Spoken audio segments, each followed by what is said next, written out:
American Thanksgiving, Black Friday sales, and holiday driving. Tonight we're going to give you tips and strategies to keep yourself safe during this kind of, questionable, crazy time of driving. Stick around. We'll be right back with that information.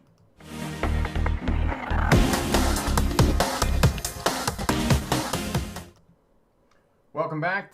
American Thanksgiving on Thursday. Black Friday sales have already started, and Black Friday is this week. The busiest shopping day in the United States of America before Christmas. And yes, Christmas is only a few weeks off as well, so that's all happening. Lots of stuff. So we're going to give you some tips and strategies to be safe if you're driving for the holidays, to be with friends, family, and loved ones, and as well if you're going to go for the Black Friday sales and you want to watch Superstore. That's a funny their episode on Black Friday is really quite humorous. To have a look at that for sure. So a few people here already. Blessed, my friend, is here. David is here. Mallory's here. My friend Tim with Drive Smart BC. If you're in the province of British Columbia and looking for any information on driving, traffic laws, road engineering, safety, have a look at Tim's website, Drive Smart BC, as well. Excellent forum over there, so check all of that out. Really great. All right, and Conan is here. Failed 3 times. That's unfortunate. What was the feedback that the examiners were giving you for being unsuccessful on your driver's test? So, Mallory, that's great. Braiding, how are you? Finally made it. Awesome. Crystal's here as well. So quite a few number of people here already. It does get fairly busy. So if I don't get to your question, one of the moderators here will help you out for sure. Corey should be along shortly, Bricks for Wheels. And or if we miss it completely and don't get to your question, then definitely repeat your question in the comments there, and we'll definitely get to it. And there's Corey, Bricks for Wheels. Corey does an awesome job of getting videos up that I recommend that you have a look at for further details in terms of driving, any questions, learning to drive, defensive driving, those types of things. So definitely have a look at that. And if you have any questions about driving, any questions about being a safer, smarter driver, or earning your license as a CDL driver, a bus or truck driver, there's certainly, the news is going around that there's a shortage of truck drivers in North America. So if you're looking for work, there's no reason that you shouldn't be working right now, because it's not just truck driving. Unprecedented in my lifetime that there is a sign in almost every business window for somebody to work, looking for employees. And I've been at the Tim Hortons here. They closed the lobby down in the Tim Hortons, and just the drive-thru is open because they don't have enough staff to work the lobby. So there's plenty of jobs out there, that's for sure. And definitely getting your driver's license is going to help you to get to and from work. So have a look at all of that. Braiding, I have a road test in December. Hopefully it's not going to snow. If it does snow, I might fail. No, if it does snow, braiding, usually they will reschedule your driver's test. If there's a lot of snow, they're not going to make you do your driver's test. However, if it does snow, as it has snowed already here in British Columbia, what happens is the roads are clear. And definitely have a look at the video I put up on, it's a short 1-minute video on driving in the wintertime. That will definitely help you out in terms of the winter. Now, most of the time in the wintertime, the driving test is going to be easier as well. Most of the roads are going to be clear. The maintenance crews are getting up to speed here as we get more and more snowfall, and the roads are clear. I mean, unless, of course, you're in the province of British Columbia where most of the roads are shut down, but otherwise you're going to do well. Conan, shoulder checks first time and second time was going a little bit slow and not looking out my rear window, just nitpicking stuff. Cool examiner that remind him to shoulder check. Yes, make sure you shoulder check. And it doesn't have to be out the back window when you're shoulder checking. It's simply 90 degrees left and right, whichever direction you're moving the vehicle. So let's get over to the presentation here on holiday trips with American Thanksgiving coming up this weekend, and as well Black Friday sale. So lots of people will basically have from Thursday to Sunday off and be traveling to be with friends and loved ones, as I said. So road trips and holiday driving. For those of you who are new to Smart Drive Test, my name is Rick August. I was a truck driver in the 1990s. Went to university at the University of Melbourne in Australia. While I was there, I drove coaches for Greyhound and one of the regional bus lines, so I have coach experience as well. Became a licensed commercial driving instructor in 1997. In 2006, I graduated from the University of Melbourne with a doctorate in legal history. And in 2015, I started the YouTube channel and the Smart Drive Test online business. And if you want to know more about me, head over to the Smart Drive Test website and check out the autobiography. It's there on the first page. So lots of good information there as well. New video this week with my friend Big Mac Sam. Here's who's here tonight in the is one of the moderators in chat. Him and I visited him in October in the Bronx where he lives, and we did a mock driving test, and I didn't do very well. So I did not pass the driver's test in the Bronx because you can't turn right on a red light, which I did. Also, I was distracted by a vehicle up on jack stands. Double parking is a big thing there. So have a look at that if you haven't seen it already. And the point that I would like you to take away from that is that, you know, I went into the driving test cold, so you have to practice in and around the driving test or the driving test center where you're going to be taking your test. That's what you need to take away from that video. So tip number one in terms of holiday driving on the roadways in the wintertime, check your vehicle that it's going to be roadworthy. Check all the fluids, especially now with ice and slush and spray coming off the other cars on the roadways. Make sure that your washer fluid is full.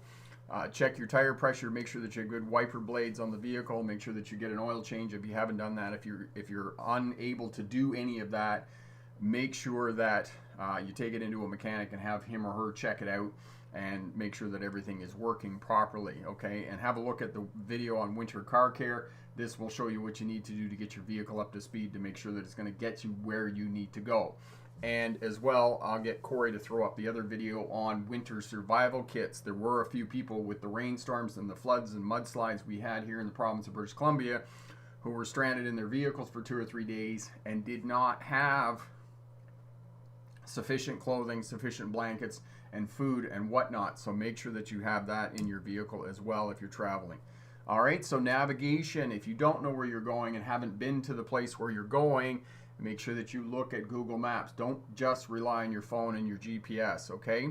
Get some help. Ask other people to give you directions because roads are going to be under construction. Websites are not going to be able to give you all of the information that you need. If you can just call the people at the destination, sometimes that will help you out in terms of getting there.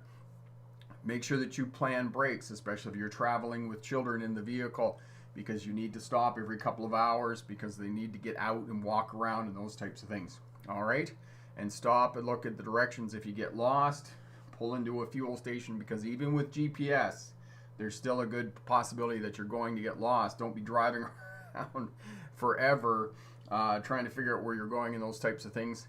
And the other piece with navigation, make sure when you're driving that you don't run out of fuel. I'll tell you a story about that here after I finish the presentation. So make sure that if you have kids in the car, you have activities, you have audiobooks in the car. One of the things you can do is you can go to the library, your public library, and get audiobooks. And the book, the physical copy of the book will come with it. Kids can read along in the book while you're playing that on the radio or the DVD player rather.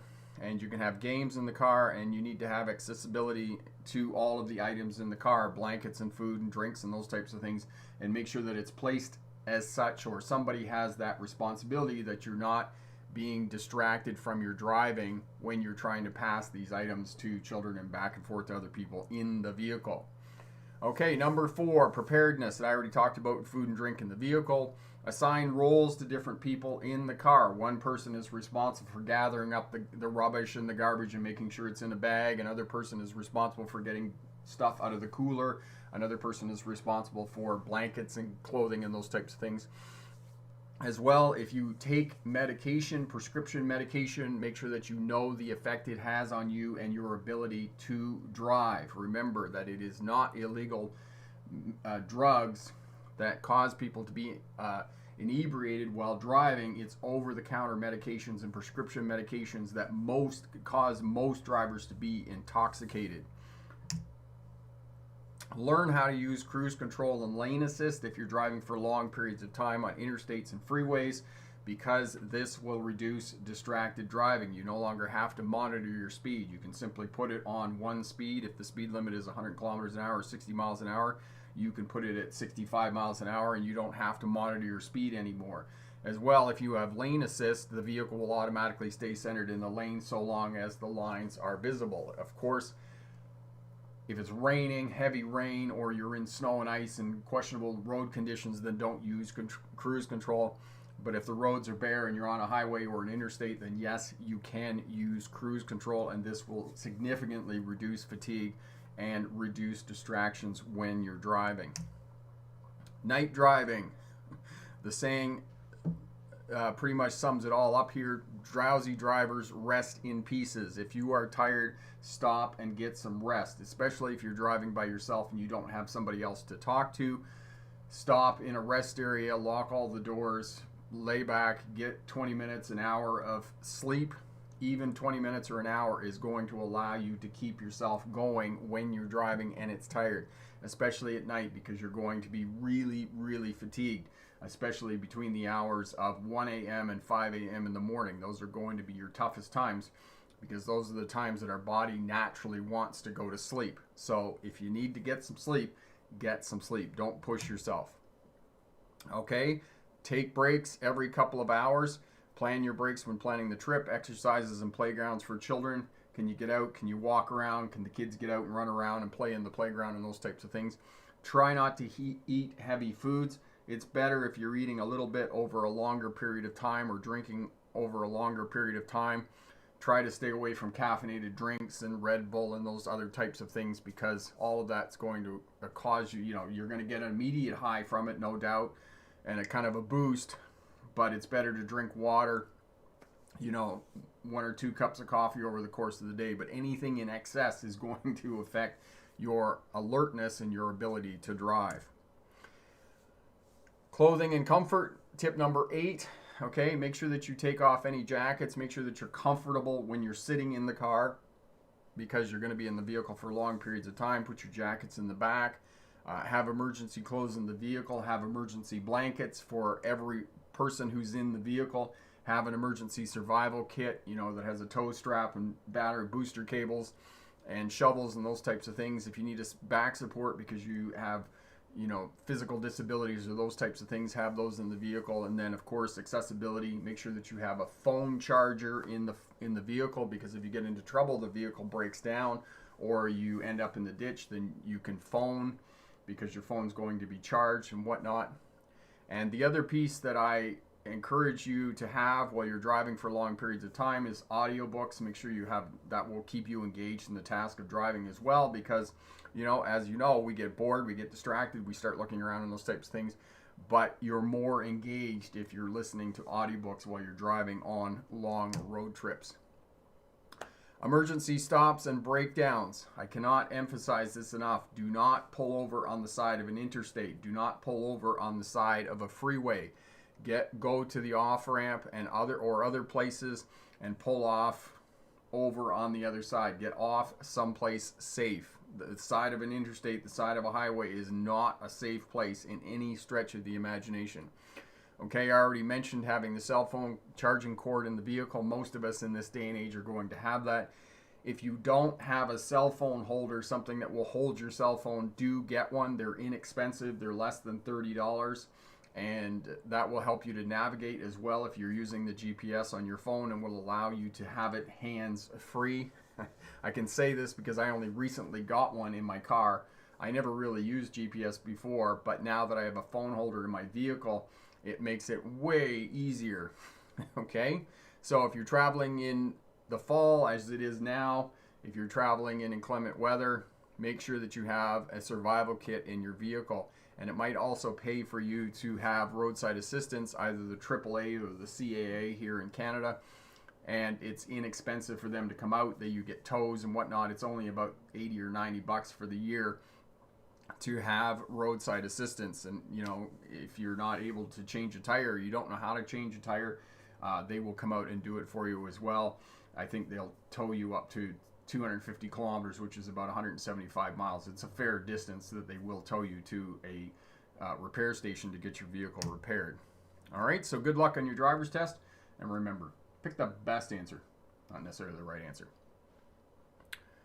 All right, getting back over here. There we go. Okay, Corey's put up the video on managing driver fatigue. Thanks for that, Corey.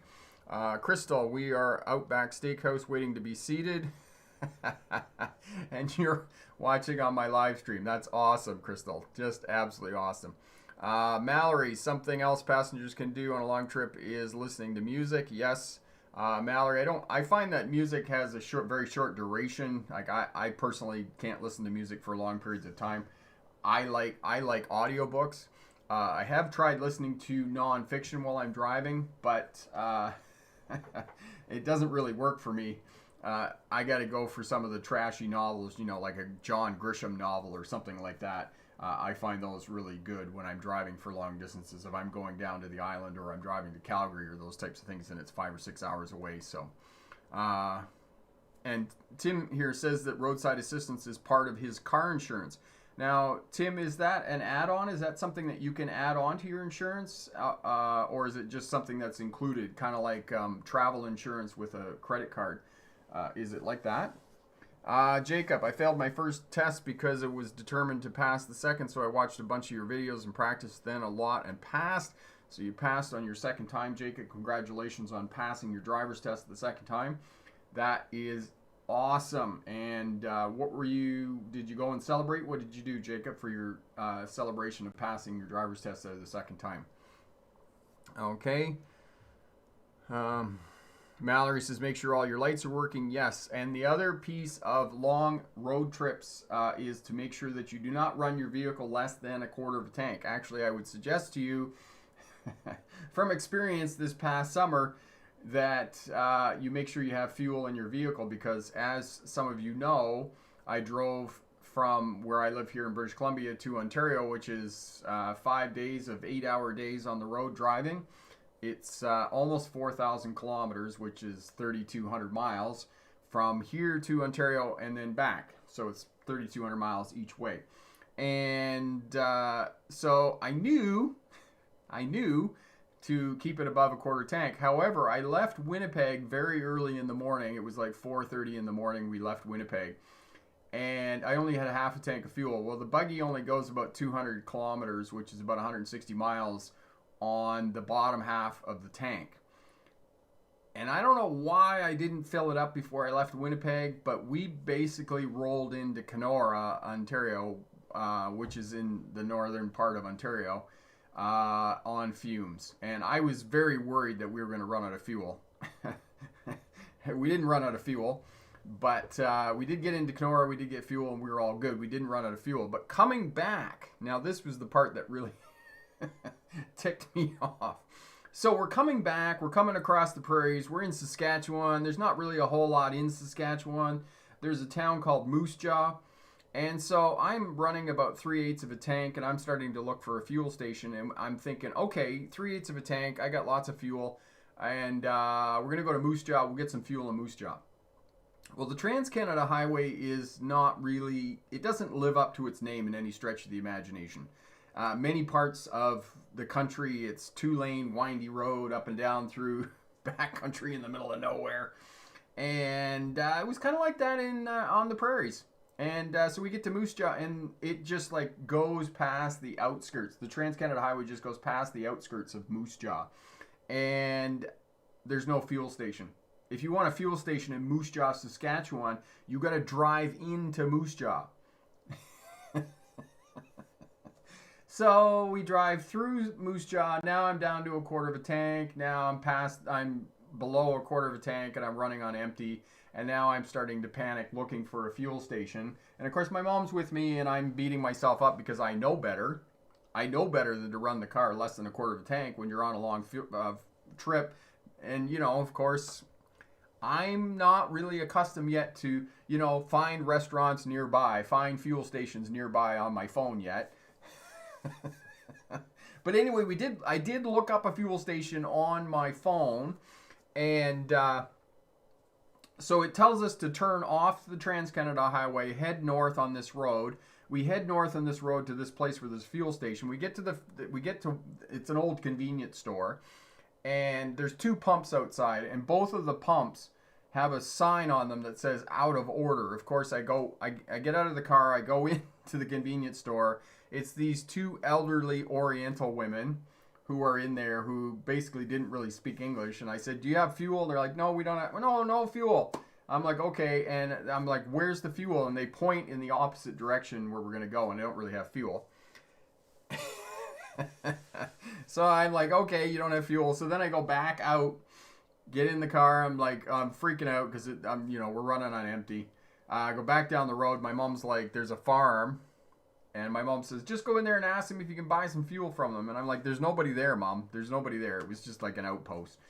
Anyway, it turned out there was a fuel station just up the road about 5 miles. And we got up to the fuel station 5 miles up the road and we got some fuel in the car. But it was a lesson to me that you do not run the car past half a tank when you're starting to put fuel back in the car. So... yeah, if you're on long road trips, make sure that you're filling it up at a half a tank, especially if you're driving something that doesn't have a whole lot of range on it. But for most newer cars, you could probably run it down to a quarter of a tank before you start looking for fuel. But in the winter time, you really want to be looking for fuel at a half a tank, because if you get stranded somewhere and it's cold, you're going to have to run the vehicle for heat in the vehicle. So make sure that you have lots of fuel in the vehicle. And Tim said that the roadside assistance was included in his insurance. So the other question I have, Tim, is who provides that roadside assistance? Is that through BCAA or is that through somebody else with the insurance? Or does the insurance just pay for the BCAA not the BCAA, would of course be CAA, the Canadian Automobile Association? Is it them that offers the assistance for roadside assistance and those types of things? Okay, and Mallory says, make sure all your lights are working. Absolutely, make sure all your lights are working on your vehicle. Shoulder checks, awesome. Conan, where'd you go? And Crystal says she's in San Antonio with her family at the waiting to get seated for dinner. Murray, my son will be taking his driver's test any day now. We love your videos. Thanks for all the great information improving our driving, and you are most welcome. So happy we can help your son out there and get his license. Help you out as well to keep you safe. So Trudes Brown is here. How are you, my friend? Lots of people checking in. So, getting your driver's license. What am I working on this week in terms of videos? So the other piece that I wanted to tap into was shorts. I'm putting up a short every day for 1 year, every day at 9 a.m. So make sure you check out the shorts. If you have any suggestions for topics on video shorts that you want me to do, vertical video, less than a minute, then leave a comment down in the comment section. Drop me an email, rick@smartdrivetest, and definitely help you out with that.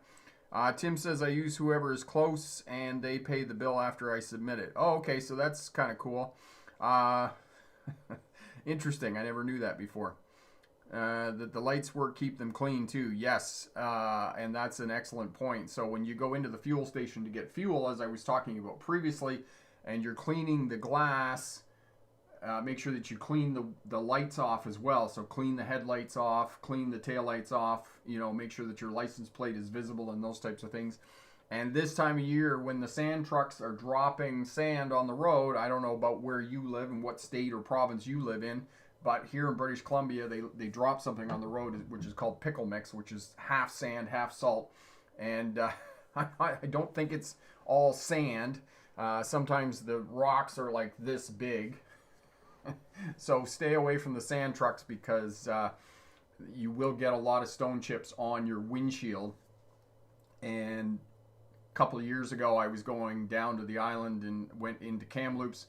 There was a sand truck on the one side of Kamloops, got up behind the sand truck, and of course I got 2 stone chips on the windshield, drove out the other side of Kamloops, and another sand truck on the other side of Kamloops and 2 more stone chips. So within like 20 minutes, I got 4 stone chips on the windshield. And of course, I didn't get to the glass shop in time and ended up replacing the windshield instead of just having the stone chips replaced.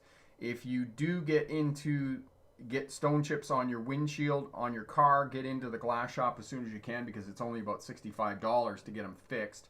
I think if your deductible is low enough, the insurance will pay to have the stone chips repaired on your vehicle. Otherwise, you have to pay for it. But you don't want to have to pay for the, it's only, like I said, it's only $65. Whereas if you get the windshield replaced on your vehicle, it's going to be $400 or $500 depending on the kind of vehicle that you have. My old buggy, it's only about $500, but some of these newer vehicles could be upwards $800, $1,000. But if you have a collision on your vehicle, the replacement of your windshield is covered under your car insurance. So know that. Tim, it's great according to TransBC. Sand just blows away. It's grit. Okay, well, that makes more sense with some of those stones coming off there. They look like they're this big. I'm sure they're not, but they will put a good chip in your windshield. Sam, chime in, everyone. Don't forget to thumb up the stream. It helps the channel out. Thank you so much for that encouragement, Sam. That's awesome. Mohammed, can I talk to myself with the steps of driving as per the instructor during the road test, or will it be annoying to him or her? Mohammed, I definitely encourage you to talk to yourself and have a running commentary while you're driving. It helps you to learn. It helps when you're taking your driver's test, because the examiner doesn't have to think about what you're doing or what you're looking at or where you're observing. And yes, you definitely can do it. It's not going to be annoying to the examiner, because, moving through an intersection and checking left, center, right, and left again, the examiner doesn't have to guess what you're doing. The examiner knows exactly what you're doing, because he or she can hear you saying what you're doing as you're driving. So Corey will put up the video for you as well on running commentary. That really helps out. Mallory, can you please do a short video on slip lanes, please, and thank you. Yes, Mallory, I will definitely put that on the list of things to do for you and help you out with slip lanes.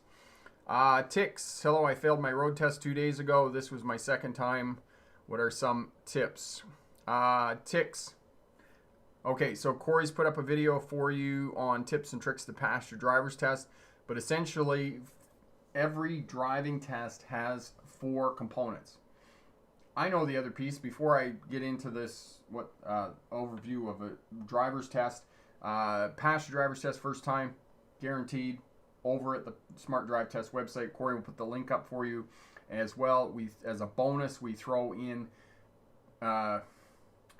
winter driving and defensive driving smart courses as a bonus to reduce your chances of being involved in a crash. It's $38 US over at the Smart Drive Test website.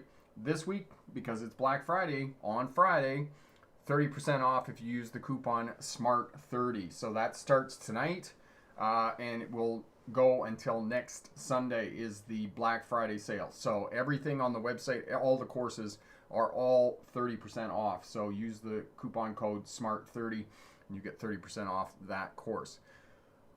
Overview of passing a driver's test. So every driving test consists of 4 components. First component, most important component of the driver's test, is space management. You have to maintain a 3 to 4 second following distance behind other traffic when you're driving.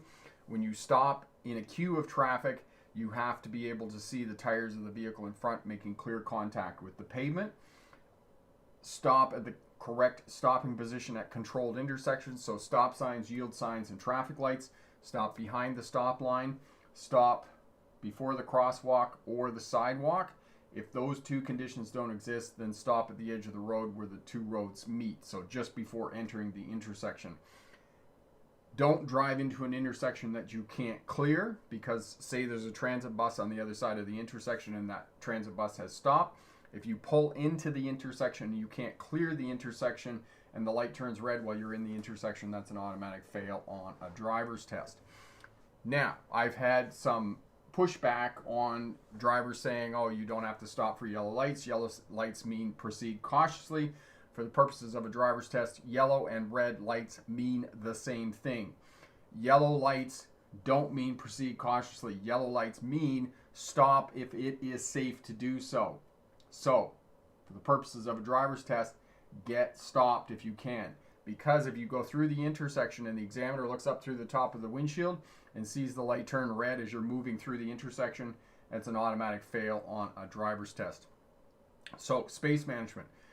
Speed management is the flow of traffic or the posted speed limit, whichever is less. Most of the time you're going to be doing the posted speed limit. If you speed in a school zone, automatic fail. If you speed in a playground speed zone, you will fail your driver's test as well. And Corey will put the video up for you on playground speed zones. We have quite a number of them here in Canada. I'm not sure whether we have them in the US as well. Sam, do we have them in the US there, the playground speed zone signs? Next one is observation. You have to observe correctly when you're driving, and the most important thing that most students come back and say is that you have to shoulder check.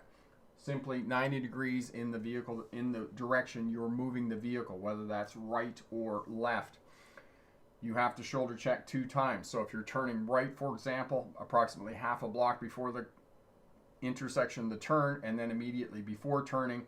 And if you're at the intersection for a bit of time because you're waiting for the red, you're going to have to shoulder check again immediately before turning. So that's observation. Forward scanning pattern, looking far down the road, in, check your center mirror. Far down the road, in, check your instrument panel. Down the road, check one wing mirror. Down the road, check your other wing mirror. And that scanning pattern has to repeat every 8 to 12 seconds. The other thing about your forward scanning pattern is that it ties in directly to speed management. If you're not adjusting your speed every 8 to 10 seconds, every 8 to 12 seconds, that tells the examiner that you are not scanning properly. So you have to scan properly to manage your speed while you're driving.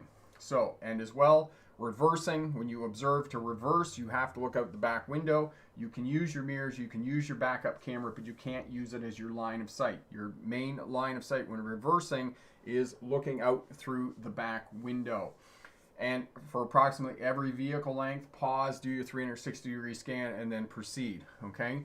Most places that you're going to be reversing, you're not going to be reversing more than a vehicle length when you're backing up. If you're backing into a parking space or parallel parking or doing your 3-point turn, it's basically one vehicle length. So you only have to do your 360-degree scan the one time. Finally, the last piece of a driver's test and driving safely, driving smarter, is communication. You have to communicate effectively with other traffic. The ways that we communicate are lights and signals, horn. Use your horn sparingly because in this day and age it's seen as a sign of aggression.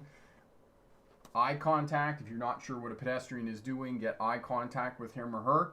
And then eye contact, hand gestures. Make sure you use all 5 fingers. Don't tell somebody else they're number 1 on a driver's test. And then last and most important is the position of the road user or the vehicle on the roadway. For example, if a pedestrian is standing near a crosswalk, there's a good chance that he or she is going to cross the road. If a vehicle is in the left turning lane, there's a good chance that that vehicle is going to turn left. So, communication. There was one other piece I was going to say about that, and so I think somebody left a comment here that's going to help me with that. So, Palomino, thank you so much for the super chat. I cannot see the lanes in the road at nighttime.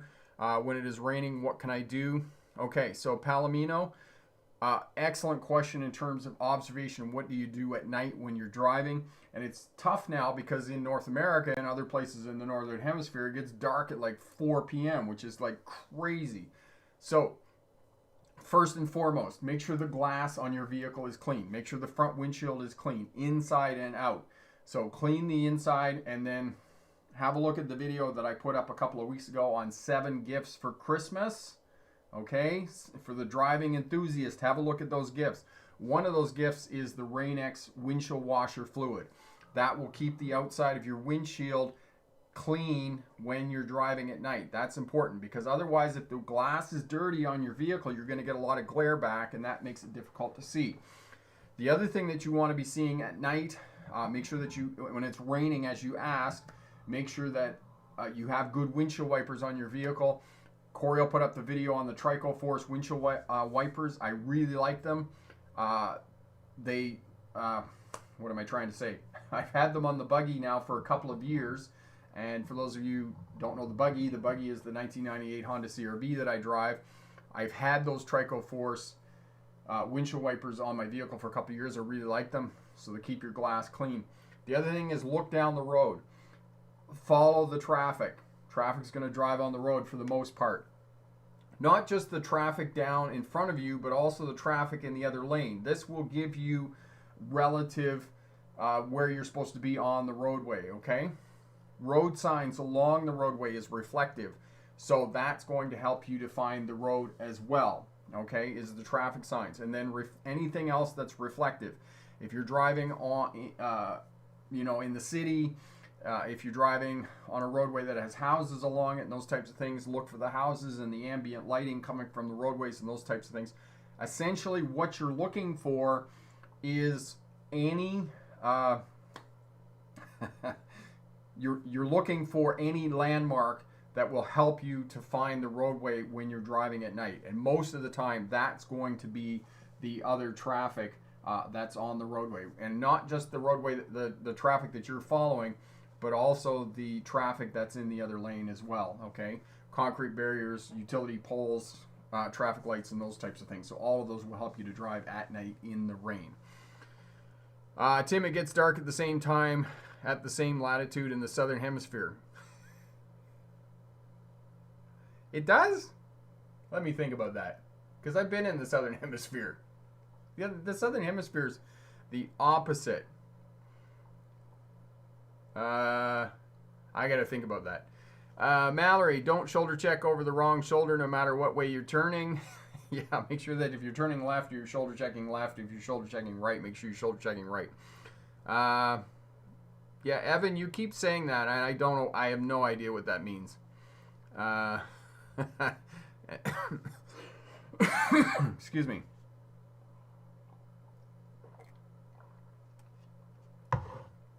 Corey's put up the video for you on 7 gifts for the smart driver. So have a look at that. It's gifts for the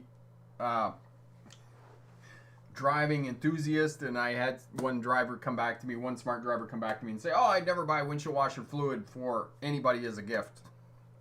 Okay, well, that's fine. But, I mean, I'd be pretty chuffed about it if you bought me Rain-X windshield washer fluid, because it's 3 times the price what the cheap stuff is that you can buy at any shop.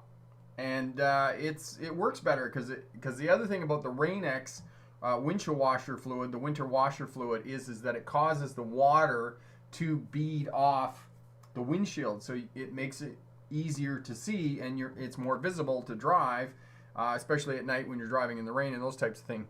So Rain-X windshield washer fluid. I mean, we're guys, right? And, for those of us that are a bit older, I mean, even most guys in their 20s and 30s, what do we get for Christmas? We get underwear and undershirts, right? And socks. That's our thing. Underwear and socks. That's what we get for Christmas, because we're not vested in going out and buying them for ourselves. It's not that we're lazy. It's just that, when guys buy clothes, we have this thing, this kind of utopian view of the world, this optimism bias. That's what I was looking for. We have this optimism bias that clothing is supposed to last our entire natural life. And when it doesn't do that, we're like, why not? How come? Right? So it's the same thing as socks and underwear. When we get socks and underwear for Christmas or for our birthdays, we're completely chuffed. We're like, yes, all right, hit the jackpot. So if it's like Rain-X windshield washer fluid, it's the same thing. Somebody buys me that for Christmas, I'm all for it. So if you don't think it's a great gift, it's a great gift. And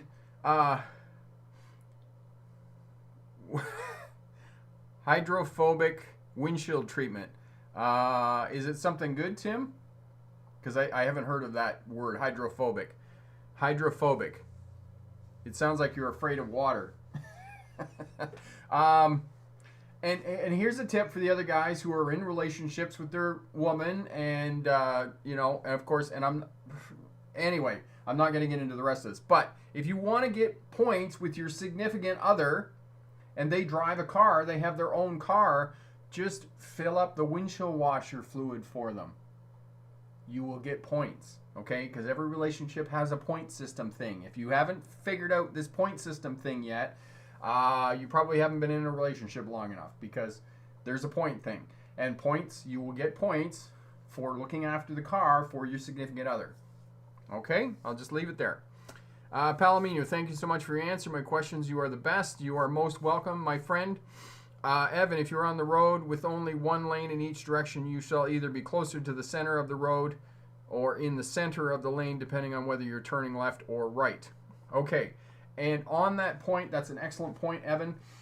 Here's the other thing, and this is for new drivers, drivers learning to drive bigger vehicles, or if you're pulling a trailer. If you're on a 2-lane single, as Evan was saying there, and you go around a curve, you want to stay to the top side of the curve so that the back end of your vehicle doesn't drop into the other lane. So if you're going this way, going left, you want to stay to the right. If you're going to the right, you want to stay left.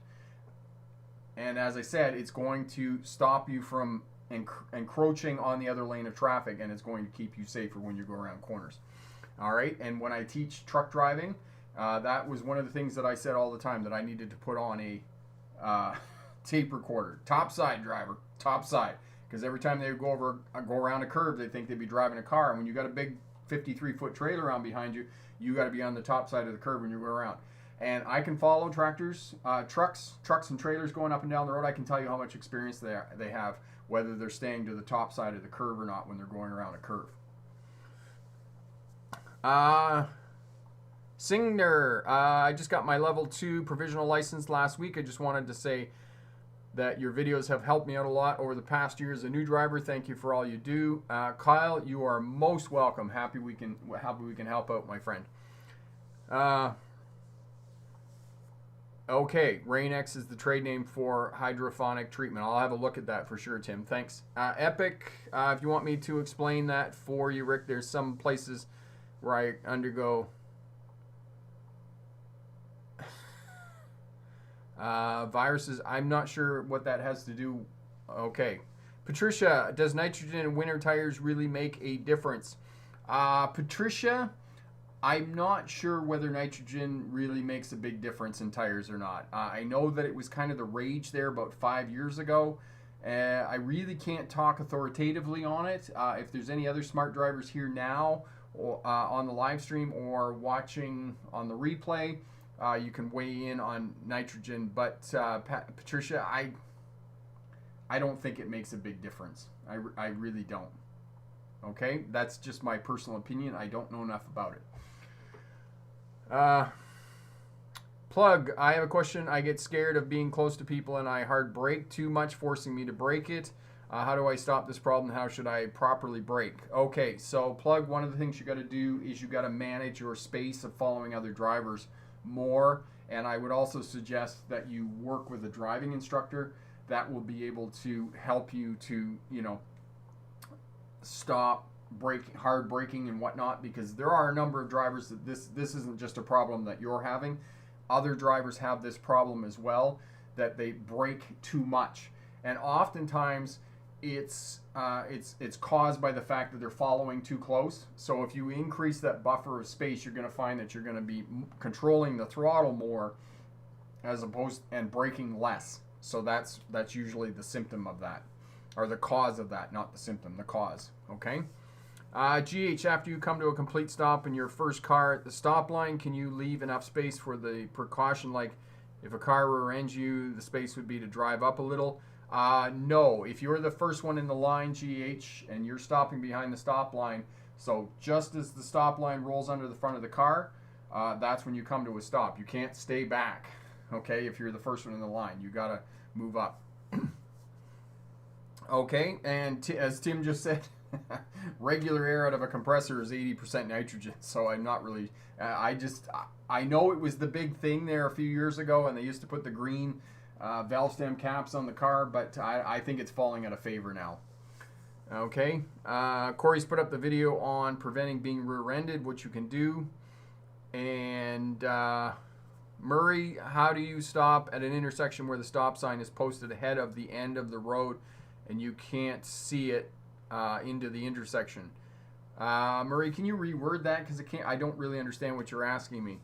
Epic, another thing that drivers should consider is that in some parts of the US and Canada where it is high elevation, you must gear up with tire chains or studded tires due to them getting snow early. And yes, we've definitely got that here in British Columbia. Usually Epic, unless you're going into a mountain area, like going to a ski hill or something like that, you don't necessarily, most of the time, good winter tires on most front-wheel drive, all-wheel drive vehicles are going to be just fine. You're not necessarily going to have to go out and get chains or get studded tires on your vehicle. I mean, unless you're running, I'm not a big advocate of studded tires. A lot of people run them here in British Columbia. I personally find them way too noisy. The road noise off studded tires is incredible. So I'm not an advocate of studded tires unless you're running up and down the mountain and you're driving on hard pack all the time. Good quality winter tires will do just fine in most winter conditions. So if you get a lot of ice and snow and hard pack, yes, you can run studdeds, but like I said, I'm not a huge fan of them. I don't really see the benefits of studded tires on vehicles. Mallory, when I'm driving around with my parents, I try to do shoulder checks from the passenger seat, even though I can't see. I try to do the technique anyway, just to say I've done it. You're not the only one, Mallory.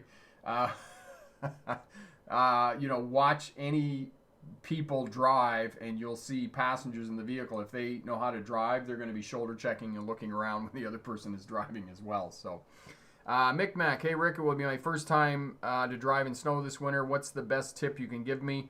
I don't want any stress driving in snow. Micmac, my tip to you is to put good quality winter tires, 4 matching winter tires on your vehicle. That is going to keep you safe in the winter time.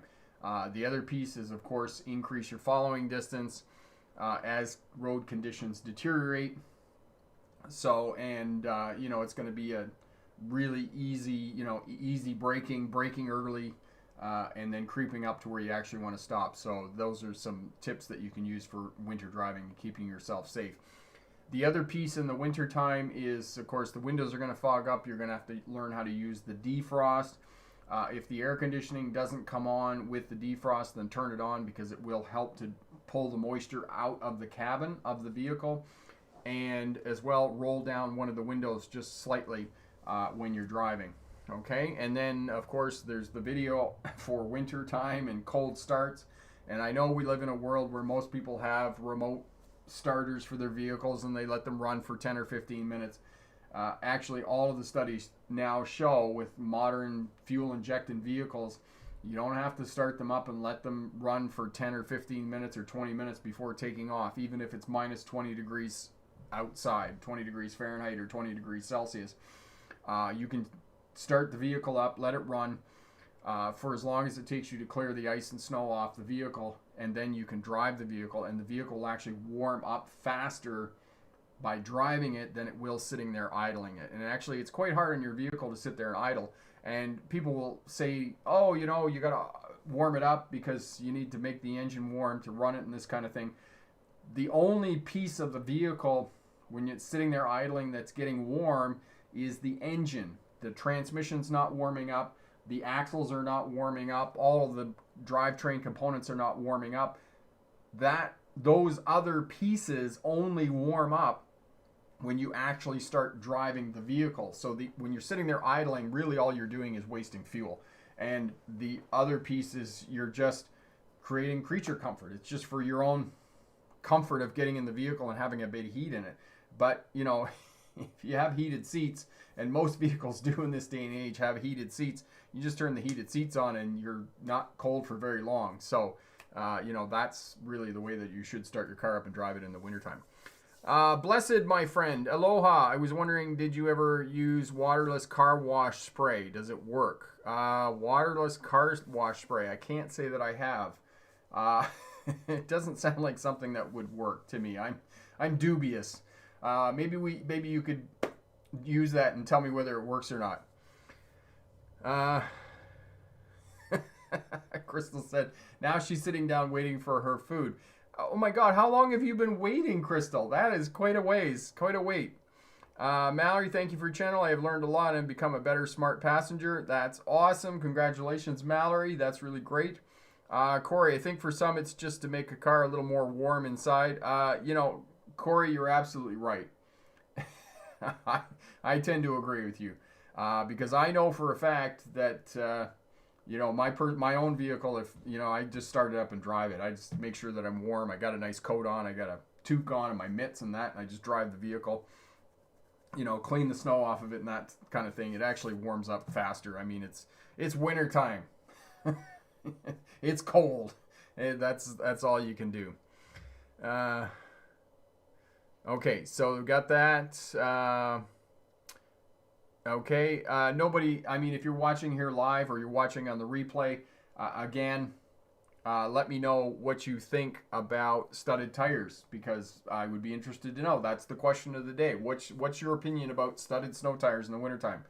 Let me know down in the comments there, and we'll share that with other smart drivers. As well, just to repeat, pass your road test first time over at the Smart Drive Test website. Guaranteed to pass your driver's test first time. As well, we include both the winter and defensive driving smart courses, which will significantly reduce your chances of being involved in a crash. You pick that up at the Smart Drive Test website for about $38 US. And this week, Black Friday sale all week from tonight until next Sunday, and you get 30% off all the courses over at the Smart Drive Test website. Use the coupon code SMART30, so that's on all week. And Corey's put up the video on cold weather idling gets you nowhere, winter driving, and how to start your vehicle in the winter time and cold. And actually, I'm going to have to update that video for push start cars, because now we have all these push start cars and those types of things. And because one of the things that I say in that video of starting your vehicle up in the winter time is to turn the key to the on position and then let all the lights go out, because essentially what happens is that the vehicle computer does a diagnostics of the system, adjusts the fuel air intake, and then starts the vehicle and optimizes all of that, right? On a push start, you just push the start and turn the accessory on, and that'll start putting electricity through the vehicle. Again, let the lights go out and those types of things, and then push the brake pedal and then start the vehicle. And that will allow the system to do a vehicle diagnostic. So I need to update that old video and for push button starts for vehicles. And Tim says he used studded tires in Fort St. John. Very happy with them there. And for those of you who do not know where Fort St. John is, Fort St. John is one of those places.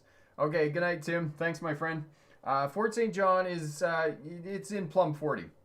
Yeah, Plum in the middle of nowhere and 40 miles from everywhere, and it is flipping cold. I was watching the news last night, and it was in Fort St. John. It was minus 27 degrees Fahrenheit, minus 27 degrees Celsius. So, yeah, I would definitely recommend studded snow tires in Fort St. John. Oh, my God. Oh, it's just cold thinking about that. Okay, so where'd you go? Blessed brand would you prefer? Okay, so there's thanks. Okay, I use the waterless car spray on my Forester. It works. Okay, so I'll have to look that up and see whether that works or not. The waterless car spray on my Forester, it works. Okay, so there's another thing that we could use. We could put on the thing for our gifts for. Tim says mile 47 of the Alaska Highway. Yeah, I was watching the news last night. It was very cold there. Yes, that would be one place that I would definitely recommend that you're using steel studded tires, because you'd be driving on a lot of hard pack there. DC, hey Rick, I have a question about U-turns. I usually box around if I miss my turn, but I always see people doing U-turns at an intersection. Any advice? DC, it's going to depend on the laws in the state or municipality where you live. And U-turns are not part of the driving culture here where I live. They're not part of the driving culture in a lot of places. But I have been to Tucson, Arizona, where U-turns are part of the driving culture, and where you live there, if you see people doing U-turns at intersections, then it's a good possibility that it's very much part of the driving culture. And if people are doing them at intersections, then it's legal, probably. Just look in the handbook. And it's also part of the driving culture. So it's something that people expect other people to do. As I said, here where I live, and for many other people, it's not part of their driving culture. Blessed, so it's better to start the car and drive, no need to warm up the car. Blessed, yes. Whatever length of time it takes you to get the windows clear so you can drive and see, yeah, just start the car up, let it idle for about 30 seconds, just enough to let the oil pressure come up through the engine, and then put it in gear and drive it. And, drive it moderately. Don't hammer on it because that's really hard on the engine, but drive it moderately and it will warm up faster than if you actually drive it. Because, as I said, if it's just sitting there idling, all the other components of the car, the transmission, the drivetrain, the axles, none of that is warming up, and all of that has to warm up too. So that's what you're doing when you're driving the vehicle, is you're warming up all the other components and not just the engine. John, how to merge properly in the merging lane. John, you have to get in the merging lane, so come around on the on-ramp, get into the acceleration lane, get the vehicle going, put your foot right into it, look out on the roadway, pick your spot. If there's a big truck out there, merge in behind the big truck and pick your spot, aim for your hole, and then merge out onto the freeway. Make sure that you have your signal on early so that if they can, other traffic out on the highway will help you out by moving over or slowing down and creating a space. They don't have to. Don't count on them doing that, but that is one way that will help you. And Corey's put up the video for you there on how to correctly merge onto a freeway, which will definitely help you out there. Kaylee, I passed my driver's test because of your videos. Kaylee, that is absolutely awesome news. Congratulations on passing your driver's test. So happy that we can be part of your journey and help you out there. And where'd you go to celebrate your success in passing your driver's test? Oh, hang on one sec. I got to share my success with you. I'll be right back. I got to go get this.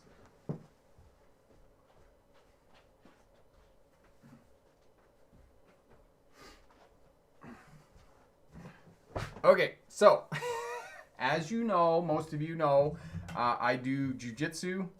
We've talked about this before in jiu-jitsu, and some of the smart drivers ask me stories of jiu-jitsu when I go during the week. So for me this week, I got promoted to blue belt. And for those of you who don't really know about jiu-jitsu, usually getting from white to blue belt is like, it can be a couple of years, 3 years before you get promoted to your first colored belt in jiu-jitsu.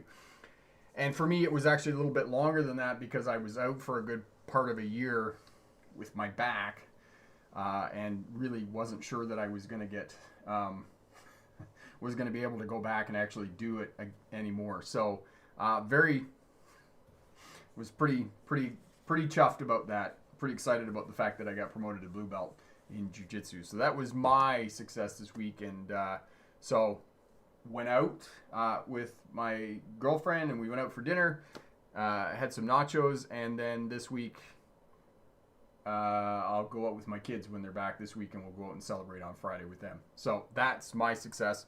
And so make sure, and this isn't just for all the smart drivers here tonight, all those of you watching on the replay, celebrate your successes in life. Carry on. Excellent. Thanks so much, JP. That's really great.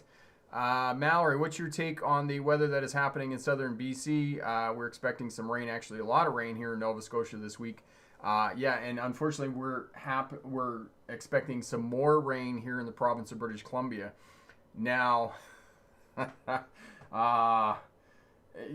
dike that broke and all the flooding that happened in Abbotsford, it's a mess. I mean, it's a huge mess.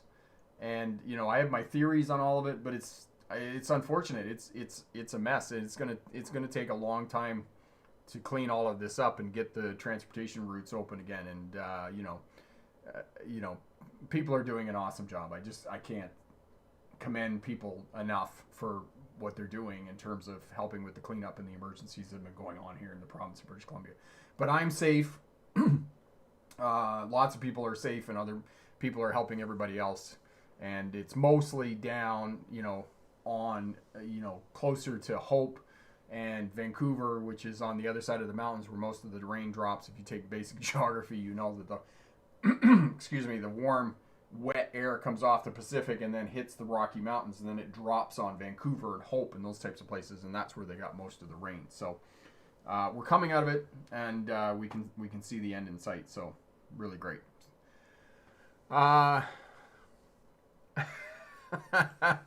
Mick Mac. Yeah, no, I'm a little seasoned for UFC. I'm definitely gonna stick with doing driving lessons. This is just something for. It's as I say. I come from for the butt whoopings and the exercise when I go to jiu-jitsu. So it's great. Kaylee, with driving in winter, what is the proper way to deal with hitting ice on the road? I'm nervous to drive in these conditions as a new driver. Okay, so Kaylee, know that the farther you get away from main roads, the more chance you're hitting ice and those types of things. So, good winter tires, don't brake, don't steer aggressively. And as well, there's a video here, Corey will put that up for you as well, on driving on ice. Okay, Nate, I'm a new driver and get really nervous driving on highways and freeways. Any advice? Nate, go out early in the morning or later at night. Go with a mentor, somebody that can help you out to work driving on highways and freeways. And it's just practice. It'll get easier as you go on. Sandra, do you think it is important and necessary to take driving classes for my road test? I have passed my knowledge exam and have my license of other countries with 17 years of driving experience. Sandra, yes, because you've driven in another country, you're going to find the rules and expectations for a test here a lot different. I would recommend that you take a couple of lessons with a driving instructor, because they teach you how to pass a driver's test, and that will really help you out to unlearn some of those things. Just watch the video. Corey will put the video up for you on driving in New York. I went in cold, and I'm used to turning red on a red light, and I failed the driver's test there in New York. So take that as an example from me that you're going to need a couple of lessons there, okay? Palomino, I stuck in the middle of the intersection on orange light, and I do what you teach in the videos. Thank you so much. Awesome. Okay, so we're going to leave it there for tonight. Thank you so much. Congratulations to all the people that have passed their driver's test in the last couple of weeks, all the smart drivers, and good luck to all of you who have a driver's test coming up in the next week or so. And remember, pick the best answer, not necessarily the right answer. Have a great night. Bye now.